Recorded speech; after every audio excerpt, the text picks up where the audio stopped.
Fred Yeakel, and we're here today at the 2015 Monterey Sports Car Reunion with the Bill Thomas Cheetah that was raced out of Alan Green Chevrolet. And with us is Larry Webb, and he was the mechanic on the car the whole time that Alan Green had it, and he worked with all the different drivers. And he's going to give us some of his thoughts and remembrances of the car. Well, Fred, first of all, it's really good to see the car here. I remember the day that it actually got delivered to Seattle, and of course when we got it the first time, it had the 58mm Webbers on it. I see now it has the dual air meter that we ran back in the day, and that was quite a thing because we actually were able to get more horsepower with the dual air meter than we were with the 4 Webbers. And the throttle response and overall drivability of the car was much better with the fuel injection as opposed to the Webbers. So it's really good to see that unit is still on it. And I see that it looks just like it did when we had it. I had the green paint on it. It looks great. And there's no doubt in your mind that this is the car. It is the car. Because there are some people that said it isn't, but I've talked to you and I've talked to all the people that bought it from, and so we're sure it is. And I followed the car from the time that that it was sold through all of the owners. And if you'll remember, you came to Kent, and and we had we busted the transmission. And you told me how I didn't have to pull the motor to get the tranny out. Right. And I'm grateful to this day. Yeah. Thank you so much. But so I know that this is the car, and it's unfortunate that it isn't. It is the real car, and as you know, we had several drivers during that period of time. Jerry Grant drove the car, Billy Gove, and also, and then Alan Grant drove it for me. And we traveled all over the country with this car. We went to Canada. Of course, we went to Westwood. We went to Toronto. Now, when you went to Canada, it didn't say Alan Green on it.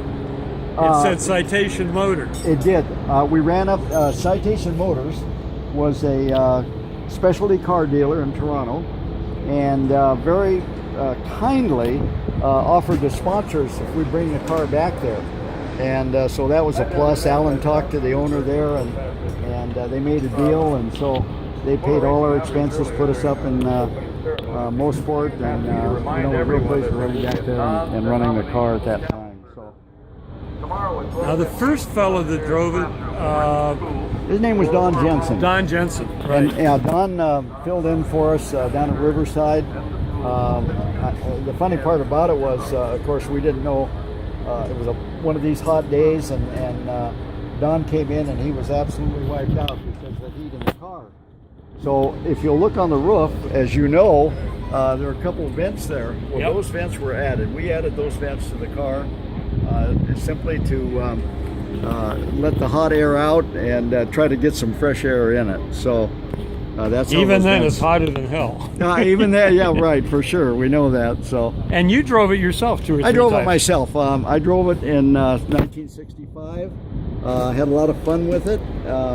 It stayed in my garage, so I figured I might as well drive it. So I'm really familiar with the car. And one thing we want to point out, the car never really had a VIN. There were no stampings on the frame of this car or anything else that would identify it as number 1, number 2, number 3, whatever. Bill wasn't into that type of thing, and certainly we didn't put any VIN numbers on it, and it was just the Cheetah. Well, now the first one that Alan Green had, they took back to Daytona, and it got destroyed. It got destroyed. Unfortunately, Jerry had issues with it on the high bank, and so he drove it down into the lake, and that was the end of it. So. And then you went and picked this one up. It was red originally. It had red, big block letters on it. Big block letters on it, and yeah. And then there was the time when Alan said, I think we need to paint all our race cars green. And so that's when this car got the green color on it, and it just looked like it just today. Good. We painted our Camaro. We painted the Chevy 2 that we were drag racing at the time, and painted the Cheetah.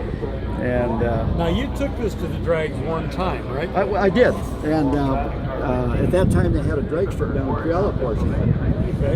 And so one night we loaded on the trailer and I went down there, and it ran very fast. It ran almost 137 miles an hour, 136.50. Wow. 10.56. It was a really good all, ride. all in road race trim. All in road race trim, just exactly.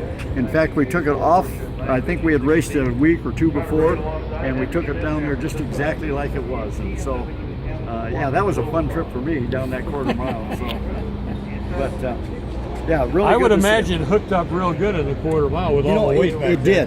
did. It really it came out. I think I made a couple of passes, and then I thought, well, I'm going to give it all, and I did, and it just ran great. So It's super. Well, I know the time that I've had it, I've been terrified and enjoyed it all at the same time. Is that about that's about the way it. you'd call it, Cheetah? Yeah.